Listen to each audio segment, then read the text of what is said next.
Welcome back, everybody, to Clark Crew Reviews. It's your boy Donovan.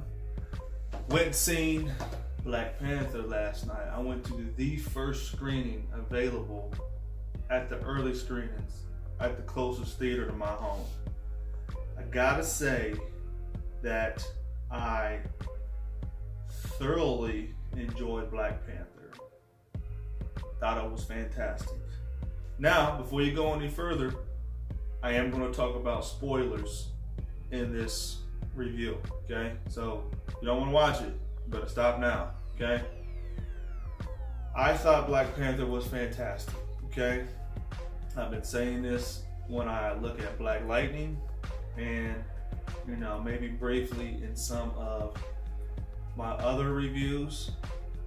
And it's been the talk since this movie started their early screenings or their pre-screenings or media viewing for critics, whatever. Representation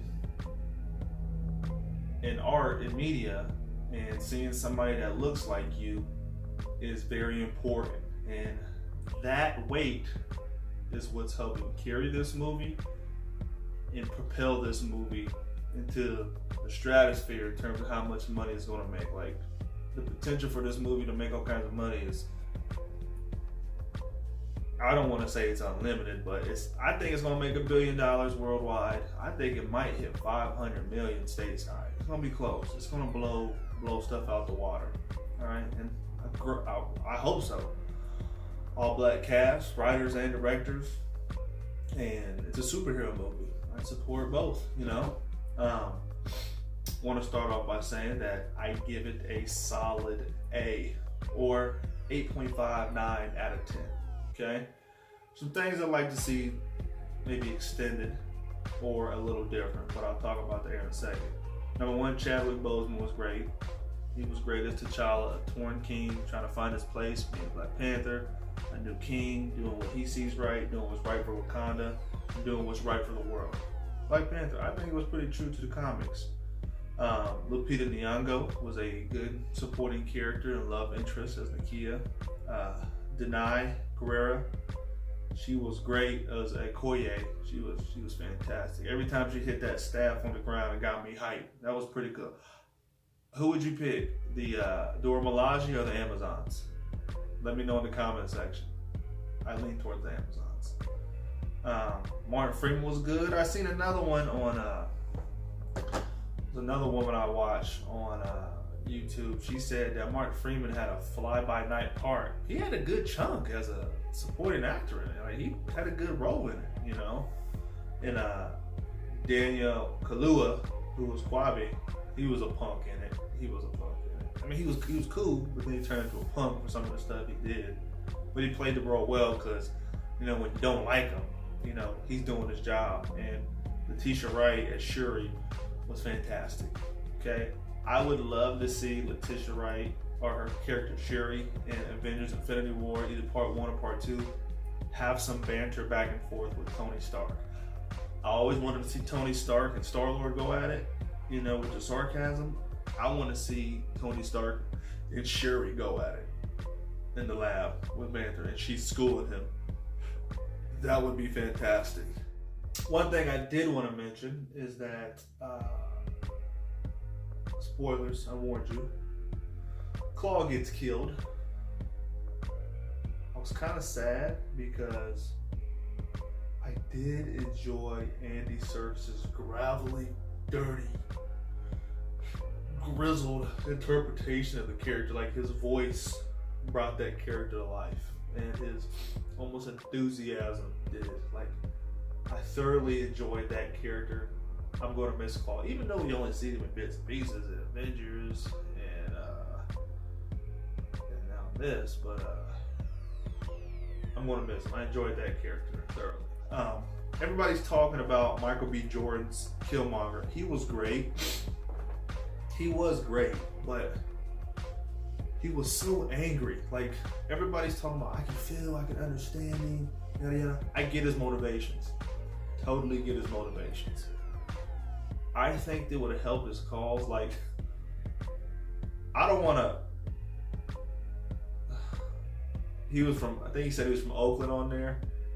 he was acting like a nigga on there. Like, he was swagged out. Michael B. Jordan's always swagged out. He has a good presence on screen, and he's charismatic on there. But he was acting like a real nigga on there because he was talking mad shit, and I loved it. I loved his character on there. But I think it would have helped his character development a little bit if you took some of that anger, which motivated him, and used that, made him more like cunning and slightly more manipulative. You know, he was angry, was motivated, was right, gave him his drive. But I would like to see that eventually turn into something else. You know, another thing about his character, like they kept saying, well, he's the greatest villain since Loki. Some people say he might be the greatest Marvel villain on our greatest comic book villain on screen.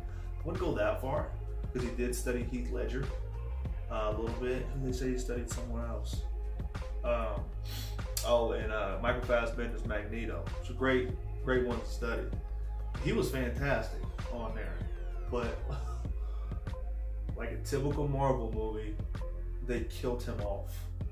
I mean, he kind of killed himself off because Black Panther at the end offered to save him, but he said he'd rather die than be in chains. Throw me in the ocean with my ancestors, you know. But he, why you kill if he's so great and you knew he was great, you knew what you had. Don't let that lightning in the bottle go back to the sky. Hold on to that for maybe the future. Gosh. But, you know, in the movie too, like, I mean, it made you think a lot. Somebody else made me said that there wasn't a lot of action. I thought there was a good amount of action. I mean, there probably could have been more action than there was. But, you know, you don't want to, like, overdo the action. So I get it. It was the first Black Panther movie. There was enough action for me. I enjoyed it. I thought it was dope.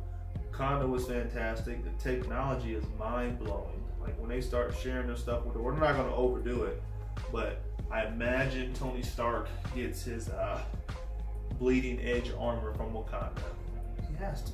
He's not going to develop that himself. But, yeah, it was good, man. Wakanda's a fantasy land on there. And, the dynamic between Killmonger and T'Challa, it kind of reminded me of, maybe they did this purposely, maybe this is just me, but, you know, Malcolm X and Martin Luther King, you know, by any means necessary, you know, that's what Malcolm X did, you know, and Martin Luther was always kind of like turned the other cheek. It kind of made Killmonger the black extremist on there, which is fine. I don't mind that. He was trying to fight for his people. But the movie probably could have been 30 minutes longer because they cut Killmonger's plans about short. Like right when he started happening, they cut it short. Like they stopped it before it happened. I would have liked to see his plans begin and then they shut it down. You know, like you didn't get to see him rule at all in Wakanda. Like he got the crown, he wanted to send out weapons. Black Panther stopped it. You know. But yeah, I definitely seen a Malcolm X, Martin Luther King dynamic. Non-violence. You know, by any means necessary. Yeah, it was good. You're gonna like it. It's worth it. I'll probably go see it again. I thoroughly enjoyed Black Panther. Can't lie to you. When you guys go see it, let me know what you think. Let me know if I'm tripping. The representation is good. It gives people something to look up. It's not just black kids too, white kids, Asian kids, Hispanic kids. Black Panther's a cool enough character that everybody can look up to him. He's a king of the richest nation. Technology years beyond anyone else. He's a noble, a good dude. He wants to do what's right. Has a great villain, great supporting cast, strong women's presence, female presence if you want to say that. Sends a message, you know, about unity, staying strong, being proud of where you came from. You know, Wakanda and the other tribes, they were real tribal, so they stuck to their traditions, but they were futuristic. That's what I liked. I liked how they were steadily progressing, but they never at no point in the history forgot where they come from. So they still have these rituals and ceremonies, and their dress was a certain way, but they were advanced technology. So they never forgot where they come from, but they always was looking forward. That's something that I really took away from it. I really enjoyed that in Black Panther. But I don't want to go on too long. You guys go see it for yourself. Let me know if you agree with me.